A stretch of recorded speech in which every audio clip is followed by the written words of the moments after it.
ఇప్పుడే జీ5 app download చేయండి. చూడండి మీ ఫేవరెట్ టీవీ షోస్ ఎప్పుడైనా ఎక్కడైనా. ఏమండి, ఏంటి గుడికెళ్ళాలనుకుంటే రెడీ అవ్వకుండా కాళ్ళు చాపుకుని కూర్చున్నారు? తొందరగా లేచి రెడీ అవ్వండి. నా వల్ల కాదే, ఇవాళ కాళ్ళు బాగా లాగేస్తున్నాయి, నేను రాను.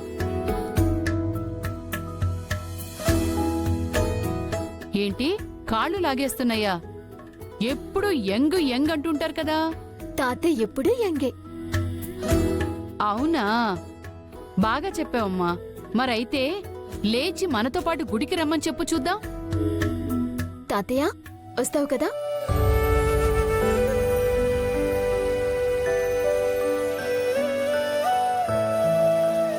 తాతయ్య గారు,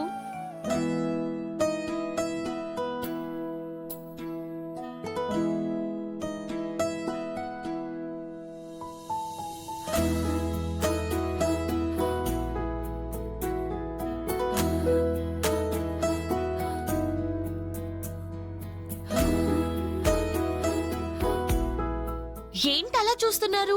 మీరే కదా తాతయ్య గారు అని పిలవచ్చని చెప్పారు. కోపం వచ్చిందా? అయ్యో లేదమ్మా, నువ్వలా పిలిస్తే మనసుకు ఎంతో ఆనందంగా ఉందమ్మా. అమ్మా, నేను నీకెప్పుడూ తాతయ్యనే, ఇక ముందెప్పుడూ అలాగే పిలవాలమ్మా. అలాగే తాతయ్య గారు. ఇవాళ నాగుల చవితి కదా, ఈ పాటికి మీరందరూ గుడికి వెళ్ళిపోయి ఉంటారని హడావిడిగా వచ్చాను. ఇప్పుడు వెళ్తున్నాం పల్లవి, అందుకే ఆ పూజ సామాగ్రి అంతా రెడీ చేసుకుంటున్నాం. ఏదైనా పనుంటే చెప్పండమ్మా, నేను కూడా చేస్తాను. ఏం లేవు పల్లవి, అన్ని పనులు చేసేసాం.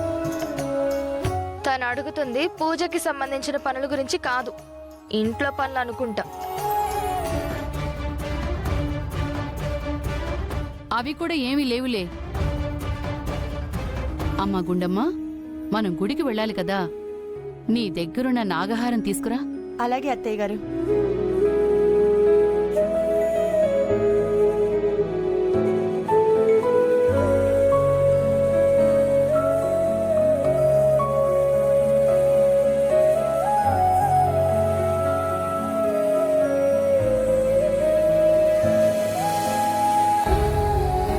ఇదిగోండి అత్తయ్య.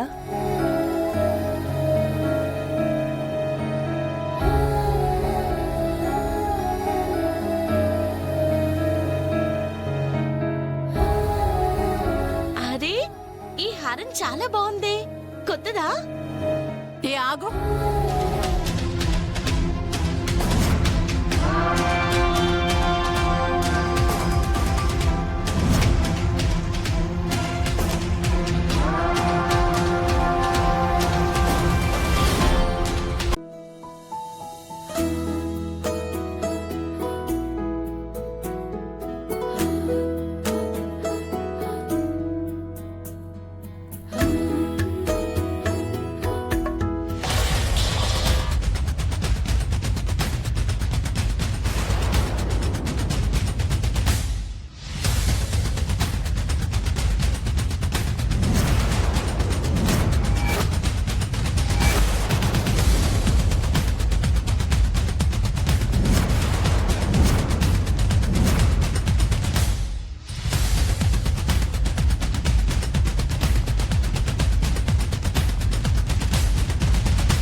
అదేంటి మమ్మీ, ఆ హారాన్ని నా మెళ్ళో వేయమంటే పల్లవి మెళ్ళో వేసా?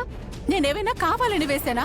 స్లిప్ అయ్యి పడిపోబోతుంటే విసిరేశాను, హారం వెళ్ళి దాని మెళ్ళో పడింది.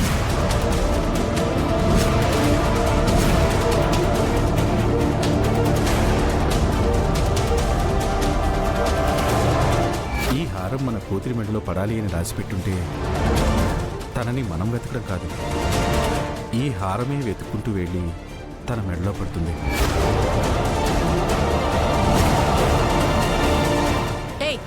ఆ హారాన్ని నీ మెళ్ళొంచి తీవే. ఆగమ్మా,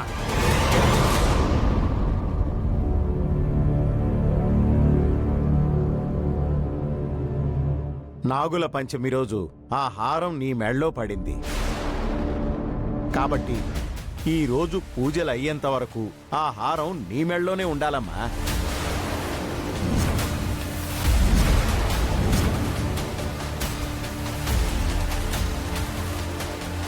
పొరపాటున పడితే హారం తన మెళ్ళోనే ఉండాలంటున్నారు. అసలేంటి మావయ్య గారు మీరు? పొరపాటునని నువ్వనుకుంటున్నావు, కానీ ఇదేదో ఆ దైవ నిర్ణయమని మాకనిపిస్తోంది.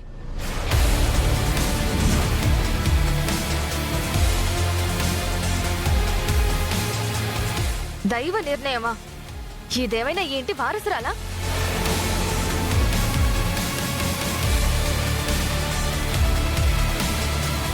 వారసురాలు కాకపోయినా పల్లవిని కూడా మీ ఇంటి బిడ్డలాగే భావిస్తున్నాం. మీ భావనలు మాకు అవసరం లేదు బావగారు. మన వంశంలో తరతరాలుగా వస్తున్న హారం అది. ఇంటి వారసురాలు మెళ్ళోనే వేసి పూజలు చెయ్యాలి అని చెప్పింది కూడా మీరు. ఈ పల్లవికి ఎలాంటి సంబంధం లేదు కాబట్టి దీనికి ఆ హారాన్ని తన మెళ్ళ ఉంచుకునే అర్హత లేదు.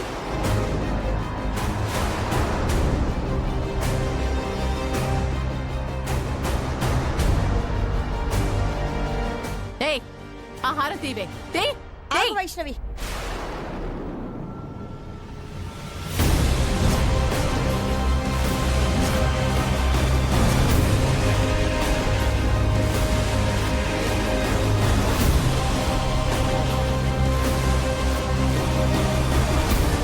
అది నిర్ణయించేది నువ్వు నేను కాదు, ఆ భగవంతుడు.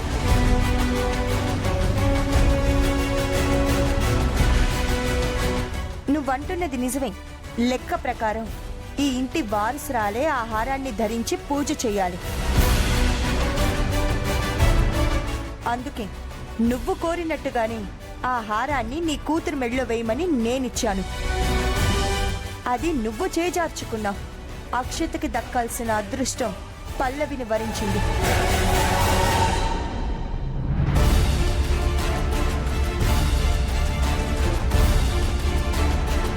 అంటే ఇప్పుడేంటి? ఆ హారాన్ని వేసి దాంతోనే గుళ్ళో పూజలు చేయిస్తారా? అవును, తనతోనే చేయిస్తాను.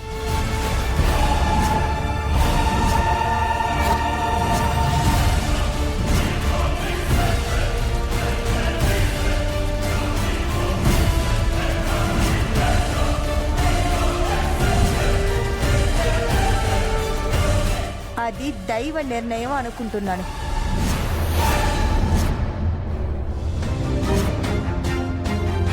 మేమలా అనుకోవట్లేదు. పొరపాటున చెయ్యి జారి పడితే అది దైవ నిర్ణయమా? తప్పులు చెయ్యటం మానవ సహజం. ఏంటి తప్పులు చేయడమే?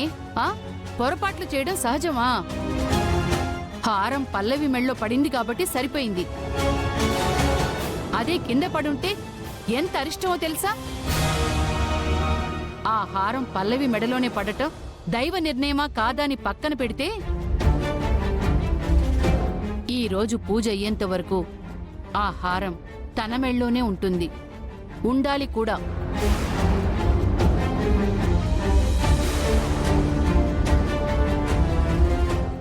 జీ5 యాప్ డౌన్లోడ్ చేసి అన్ని ఎపిసోడ్స్ పూర్తి ఉచితంగా చూడండి.